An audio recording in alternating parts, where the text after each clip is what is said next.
से फील करना चाहते थे। अब पेरेज ने भी उनकी इस रिक्वेस्ट को मान लिया और इन्हें गाड़ी में बैठने की परमिशन दे दी। अब गाड़ी में बैठते ही अमेलिया ने लिंक नाम की एक हैकर को सिग्नल दिया और सिग्नल के मिलते ही लिंक ने गैराज की सारी लाइट्स को ऑफ कर दिया और इस बीच मेसन के आदमियों ने पेरेज पर हमला करके उसे जमीन पर गिरा दिया। अब इस मौके का फायदा उठाकर मेसन ने कार को स्टार्ट किया और इसे लेकर यहाँ से फरार हो गया। अब यहाँ ये खुलासा होता है कि मेसन और अमेलिया एक प्रोफेशनल चोर हैं और इनका उस पार्टी में जाने का मकसद सिर्फ इस गाड़ी को चुराना था। इसके बाद इन्होंने इस गाड़ी को एक बड़े से ट्रक में डाला और ये देश छोड़कर भागने लगी। लेकिन इससे पहले कि ये लोग भागने में कामयाब हो पाते, एफबीआई की एक टीम ने इन्हें चेस करना शुरू कर दिया। अब ये देखकर मेसन सोच में पड़ गया कि एफबीआई को उनके प्लान के बारे में कैसे पता चला। पर जैसे ही अमेलिया ने मेसन पर अपनी बंदूक तानी, उसकी सारी कंफ्यूजन फौरन दूर हो गई। अब यहाँ कहानी में एक ट्विस्ट आया और ये खुलासा हुआ कि असल में अमेलिया कोई चोर नहीं बल्कि एक एफबीआई एजेंट है और उसने मेसन से प्यार का नाटक सिर्फ इसलिए किया था ताकि वो उसे रंगे हाथों पकड़ सके।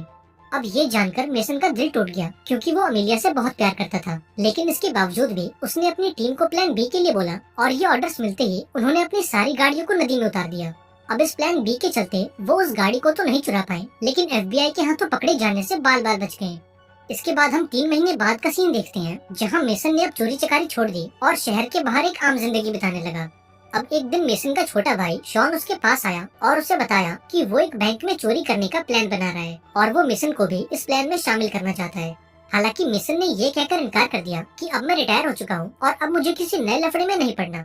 यहाँ शॉन ने उसे मनाने की काफी कोशिश की, लेकिन जब मेसन नहीं माना तो शॉन वहाँ से चला गया। पर जाने से पहले उसने मेसन को एक फोन दिया ताकि अगर उसका मन बदल जाए तो वो इस प्लान में शामिल हो सके। अब देखते ही देखते 3 दिन गुजर गए, लेकिन मेसन का फैसला नहीं बदला। अब चोरी वाले दिन लिंक ने मेसन को कॉल करके पूछा कि तुम आज की चोरी के लिए इतने लेट क्यों हो। अब ये सुनकर मेसन हैरान हो गया क्योंकि उसने तो शॉन को इस मिशन के लिए मना कर दिया था। दरअसल शॉन ने अपने टीम मेंबर्स को ये बोला था कि मेसन इस प्लान में शामिल होने के लिए रेडी है। अब पहले तो मेसन को काफी गुस्सा आया, पर इस मामले को संभालने के लिए उसे ना चाहते हुए भी शॉन के प्लान में शामिल होना पड़ा। वहीं दूसरी ओर हम शॉन को देखते हैं जो बैंक के बाहर मौजूद एक कॉफी शॉप में बैठा था, क्योंकि उस बैंक का मैनेजर हर दिन उस कॉफी शॉप में कॉफी पीने आता है। अब जैसे ही वो मैनेजर कॉफी शॉप में आया तो शॉन उसके पास गया और उसे बंदूक दिखाकर हॉस्टेज बना लिया। इसके बाद वो मैनेजर को लेकर बैंक में जाने लगा, पर तभी वहाँ पर मेसन आ गया और इन्हें अंदर जाने से रोक लिया। यहाँ मेसन ने शॉन से बोला कि तुम्हारा ये प्लान ठीक नहीं है और इसमें हम सब मारे जाएंगे। इस पर शॉन ने बोला कि अब इन सब का कोई फायदा नहीं है क्योंकि हमारी टीम ऑलरेडी बैंक के अंदर जा चुकी है।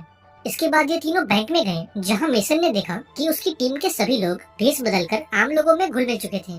इधर शॉन मैनेजर को लेकर एक कोने में गया और उससे दरवाजा खोलने को बोला, लेकिन मैनेजर ने दरवाजा खोलने के बजाय बैंक का सिक्योरिटी अलार्म बजा दिया।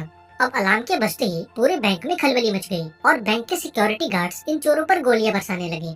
हालांकि मेसन की टीम ने बड़ी आसानी से इन गार्ड्स का काम तमाम कर दिया और बैंक में मौजूद सभी कस्टमर्स को हॉस्टेज बना लिया। अब यहाँ मेसन ने शॉन से पूछा कि असल में तुम्हारा टारगेट है क्या।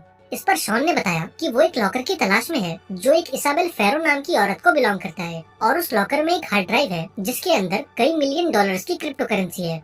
अब ये सुनने के बाद मेसन उस मैनेजर को लेकर बैंक के वॉल्ट में गया और उस लॉकर को खोलने के लिए बोला। अब जरा गौर करो, इस लॉकर की एक चाबी थी मैनेजर के पास और दूसरी चाबी थी इसाबेल यानी कि इस लॉकर की ओनर के पास, और ये लॉकर तभी खुलेगा जब ये दोनों चाबियां एक साथ लॉकर के अंदर जाएंगी। अब कहानी में ट्विस्ट ये था कि शॉन को उस दूसरी चाबी के बारे में घंटा पता नहीं था और ये भाई साहब अपनी पूरी गैंग लेकर बैंक में चोरी करने घुस आए थे। अब जब मेसन को ये बात पता लगी तो उसे शॉन पर काफी गुस्सा आया। इसके बाद उसने लिंक से बोला कि तुम उस लॉकर को हैक करो और उसकी सिक्योरिटी को बाईपास करके उसे खोल दो। अब लिंक ने अपना कमाल दिखाया और अगले कुछ ही मिनटों में इस लॉकर को हैक करके इसे खोल दिया। लेकिन जब इन्होंने उस लॉकर को खोल कर देखा तो इन्हें अंदर से कोई हार्ड ड्राइव नहीं मिली। अब ये देखकर मैनेजर हंसने लगा और मेसन से कहा कि ये तो सिर्फ एक डिकॉय बॉक्स है और वो असली बॉक्स कहाँ है इसके बारे में तो मुझे भी नहीं पता। अब इस सिचुएशन को देखकर मेसन का गुस्सा भड़क उठा और उसने शॉन को इस खराब प्लानिंग के लिए बहुत सुनाया। वहीं दूसरी ओर हम एफबीआई की टीम को देखते हैं जो पूरी फौज लेकर बैंक के बाहर पहुंच चुकी थी और इस मिशन की लीडर कोई और नहीं बल्कि मेसन की एक्स गर्लफ्रेंड अमेलिया थी। यहाँ अमेलिया ने मेसन की टीम को कांटेक्ट किया जहाँ लिंक उसे अपनी बातों में उलझाने लगी, लेकिन अमेलिया इन तरीकों से वाकिफ थी इसलिए उसने लिंक से बोला कि तुम फौरन मेसन से मेरी बात कराओ। अब यहाँ लिंक ने मेसन को बताया कि एफबीआई तुमसे बात करना चाहती है। यहाँ मेसन ने शॉन से उस मैनेजर पर नजर रखने को बोला और फटाफट से लिंक के कमरे में पहुँचा।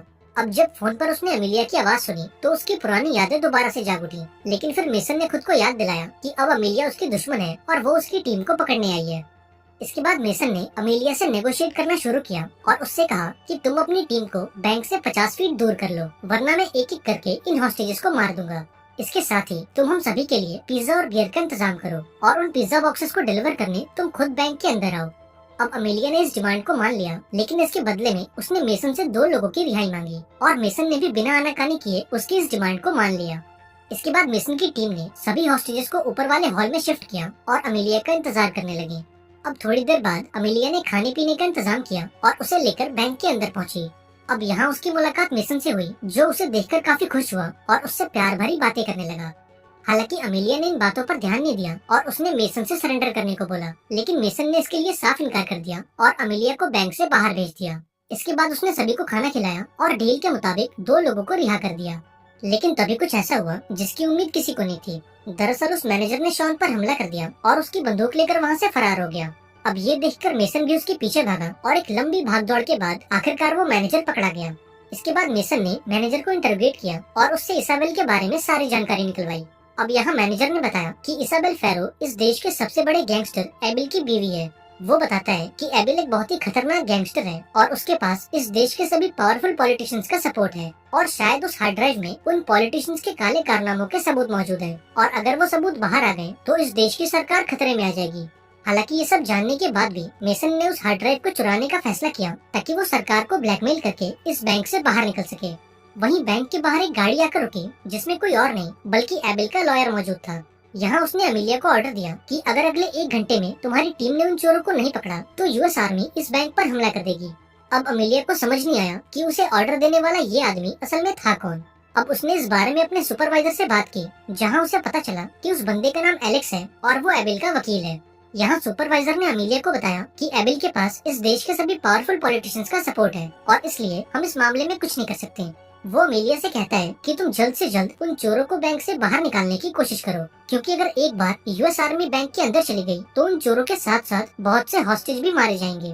वहीं दूसरी ओर मेसन और उसकी टीम ने लॉकर रूम की दीवार को तोड़ना शुरू किया, क्योंकि उन्हें उम्मीद थी कि बैंक ने इसाबेल फैरो का वॉल्ट किसी सीक्रेट रूम में छुपा रखा होगा। पर जैसे ही वो एक दीवार को तोड़ते उनके सामने एक और दीवार आ जाती। वहीं दूसरी तरफ यूएस आर्मी ने बैंक को चारों तरफ से घेर लिया और अंदर घुसने की तैयारी करने लगे। अब ये देखकर अमेलिया ने मेसन को कॉल किया और उससे सरेंडर करने को बोला, क्योंकि अगर एक बार यूएस आर्मी बैंक के अंदर चली गई तो इन चोरों की मौत तो पक्की है। अब मेसन ने अमेलिया से बोला कि तुम मीडिया में ये बात लीक कर दो कि यूएस आर्मी बैंक पर हमला करने वाली है, क्योंकि अगर एक बार मीडिया बैंक के बाहर आ गई तो यूएस आर्मी कोई एक्शन नहीं ले पाएगी। अब अमेलिया ने भी ठीक ऐसा ही किया और मीडिया में ये बात लीक कर दी। अब देखते ही देखते मीडिया बैंक के बाहर आ गई और ये खबर पूरे देश में आग की तरह फैलने लगी। अब ये सब देखकर एफबीआई का हेड काफी नाराज हुआ और उसने अमेलिया को इस केस से बाहर निकाल दिया। इसके बाद उसने मेसन को कॉल किया और उसे धमकी दी कि अगर अगले 15 मिनट में तुम्हारी टीम ने सरेंडर नहीं किया तो हम बैंक के अंदर आ जाएंगे। वहीं बैंक के अंदर मेसन की टीम को वो कमरा मिल गया जिसमें इसाबेल के लॉकर को रखा गया था।